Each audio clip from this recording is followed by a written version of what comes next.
The idea behind Postmates is, what if you can use the city as a warehouse? Imagine how beautiful that is. Imagine that you can search for a hat like this. You find the stores that deliver that hat. You press a button and you have it delivered in a few minutes. Short ways, short energy that has been used. That's what Postmates likes to be. If you want to get a read on the future of our nation's economy, you can't just focus on publicly traded companies. You need to be willing to go off the tape with innovative privately held companies that are pioneering whole new industries. We all know that Uber has fundamentally changed the way many of us get from point A to point B. And although it's nowhere near as big as Uber, I think that Postmates, the on-demand delivery service that is taking this country by storm, just might be revolutionizing the way we shop, both for food and for everything else. For those of you who aren't familiar, Postmates is sort of like an Uber for couriers. You can use their mobile app to order just about anything from food to hardware. Then the company sends a courier to the store who brings you your stuff within an hour for a small fee. And of course, part of that fee goes back to Postmates.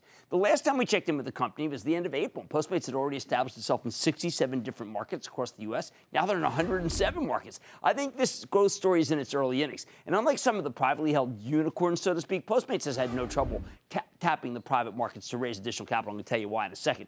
This company is to become a force to be reckoned with in the on-demand economy. So let's dig in deeper with Bastian Lehman. He's the co-founder and CEO of Postmates. Hear more about where his business is headed. Mr. Lehman, welcome back to Man Bunny. Thanks for having me. Good to see you, Bastian. Have a seat. Thanks a bunch.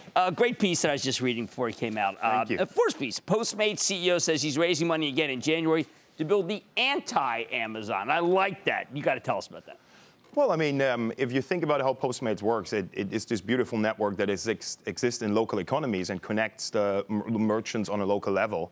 It's something that Amazon doesn't do. You know, they're shipping the goods out of huge centralized warehouses and really cutting out retail spaces in local economies. And we want to do the opposite. We want to help local retail spaces in local economies. Okay, value proposition for the retailer, value proposition for your company, value proposition for the courier, and value proposition for the customer. Yeah. Value proposition for the customer is relatively easy. You press a button, you get something delivered in a couple of minutes. It's really a new way of transacting with consumer goods. The merchants are happy because we bring them customers closer to their businesses. Even if they are probably not walking around the streets, they can still shop. They can engage with them on their cell phones.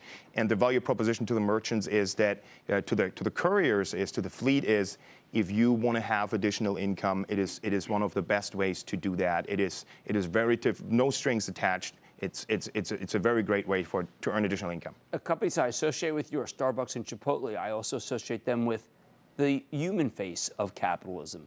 They choose you because you do something good with couriers that maybe others don't. I think it has to do with it. When we had meetings with both of these companies, and by the way, both of these companies, I believe, have fantastic CEOs. Engaged with both of them, I learned a lot from them.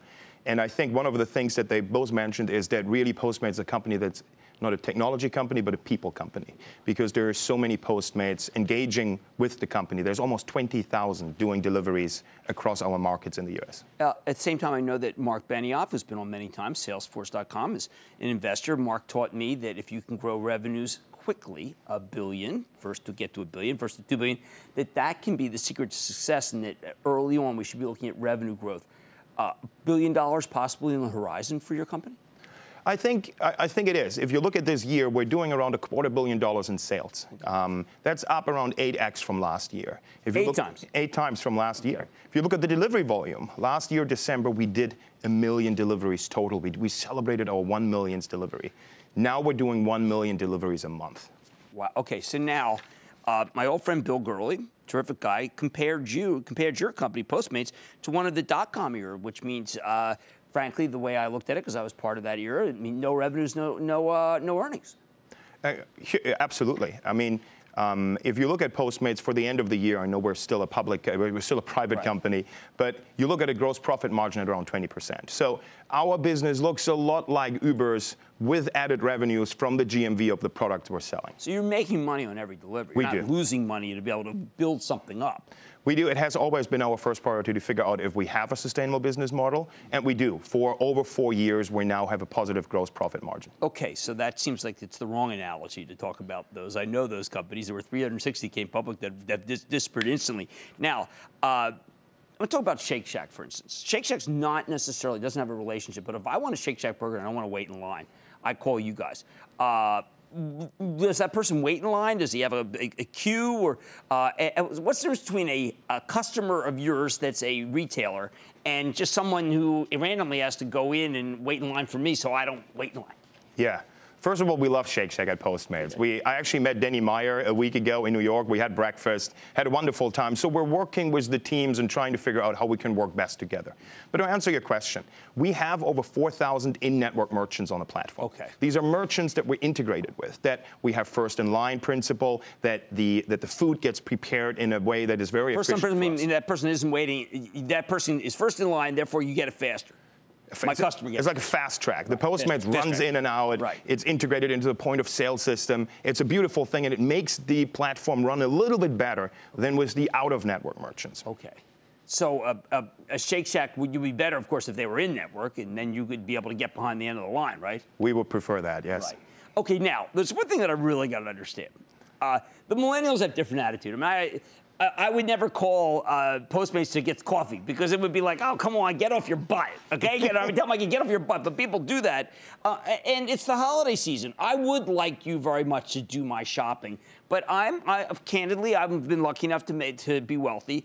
Is there a millennial divide between people who just think, are you kidding me? It's my job to go do that. And then other people who find their time so precious that they would never think of doing some of these things? I think there is, and I think what's actually happening, and the retail space should pay close attention to this, is that customers discover a new way of interacting with their stores. You can clearly see that in the boom of sales that's coming from mobile devices this holidays. Retail stores have an opportunity here to be part of that leading wave of technology where they can interact with their customers and do sales without having them enter the store. And I think it is something that we'll see more and more in 2016. If I look at the partnerships, if I look at the people we have discussions with, I think 2016 could be the year not only of mobile commerce, but definitely of on-demand delivery and on-demand commerce in general. I mean, to me, your same-store sales have to pick up if you use Postmates. They do. We see from our in-network merchant partners 3 to 4x on the sales volume that we drove them previously once they integrate with us. Better promotions, better usability, better search within the app. Well, look, we've been following your progress the whole way. Cheering for you, because you're not public yet, so I want your public. We're neutral, but congratulations on all the great success you're having. Thanks a bunch. Okay. Thanks, Jim. That's Bastian Lehman. He's the co-founder and CEO of Postmates. We've been talking about the company pretty much since inception. Mad Money's back in. Booyah! Jim Cramer here from Mad Money. Thanks for watching CNBC on YouTube. Click here to subscribe and get the jump on my exclusives with CEOs, plus market news, investing advice, and a whole lot more.